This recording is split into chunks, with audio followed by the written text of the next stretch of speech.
everyone, this is Jyotirmay Nanda and welcome to your channel Botany Now. In this lecture, we will discuss some important questions of the NEET and the detailed explanation of the answer. So listen carefully and give your feedback in the comment box. If you are new to this channel, please subscribe to this channel and press the bell icon for notification.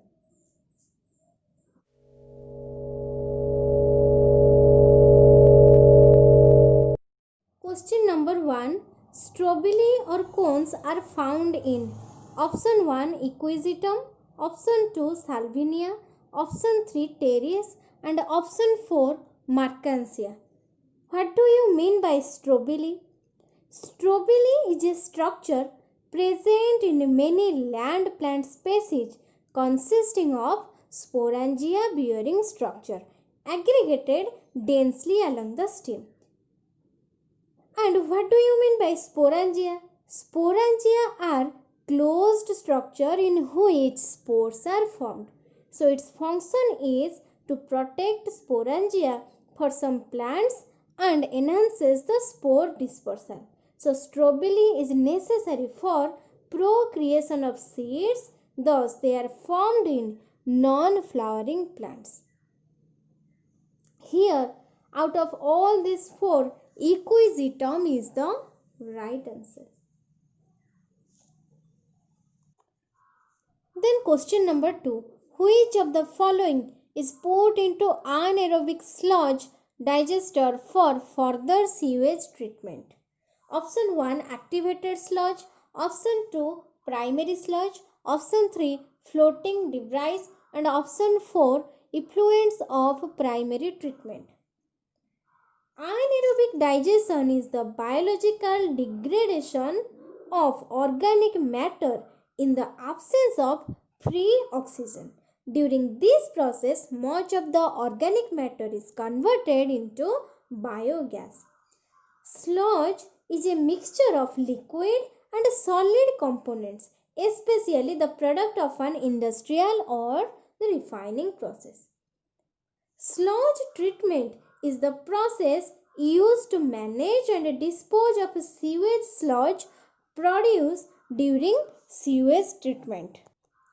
So here activated sludge is put into anaerobic sludge digester for further sewage treatment because it is the biological process by which non-settleable substances occurring in dissolved and colloidal forms are converted into settleable sludge and it is removed from the liquid water.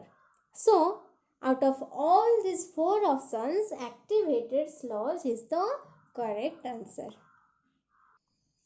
Then question number 3.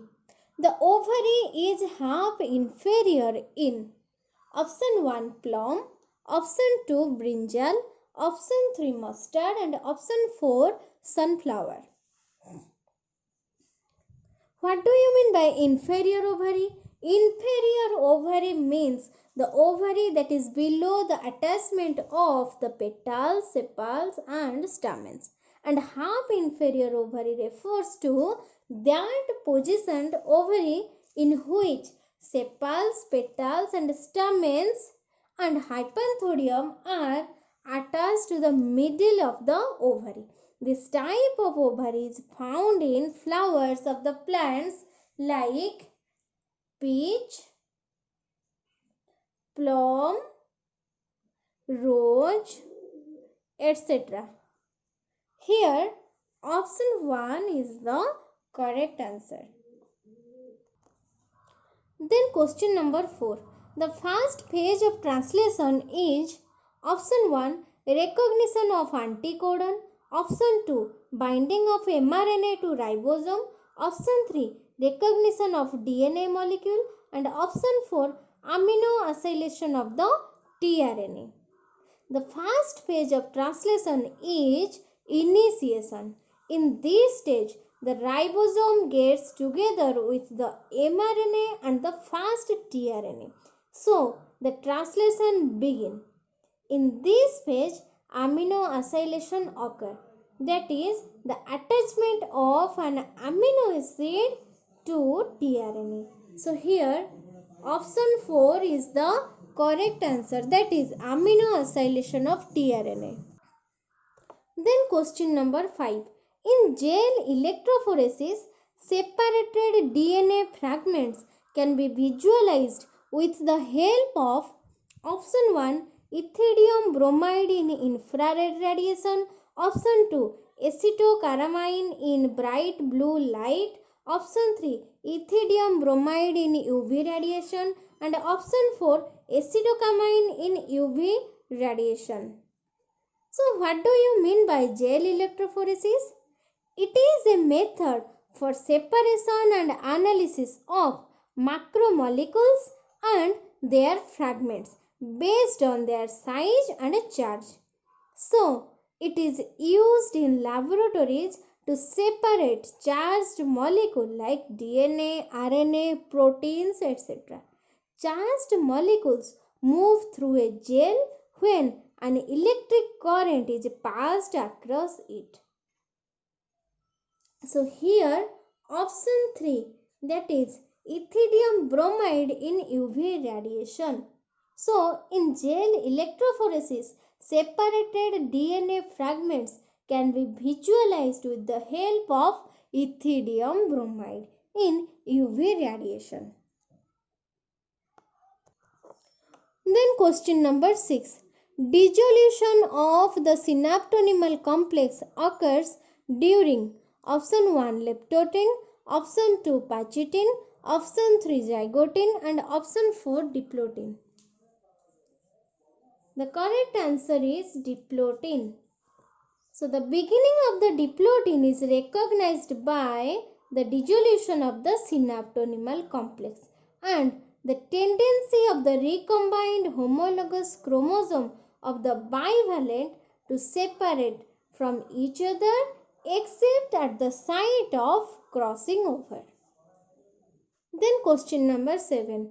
Name the plant growth regulator which upon spraying on sugarcane crop increases the length of stem, thus increasing the yield of sugarcane crop. Option 1 abscisic acid, option 2 cytokinin, option 3 gibberellin, and option 4 ethylene. Option 3 gibberellin is the correct answer. Gibberellin is also known as gibberellic acid, which is a plant growth hormone produced in the embryos, roots, and young leaves of the plants. It helps in the elongation of the stem in dwarf plants. Sugarcane stores carbohydrate as sugar present in their stems. Spraying sugarcane crop with gibberellins increases the length of the stem, thus increasing the yield by as much as 20 tons per acre. So the remaining 7 questions we will discuss in the next class. Don't forget to like and share. If you are new to this channel, please subscribe to this channel and press the bell icon for notification.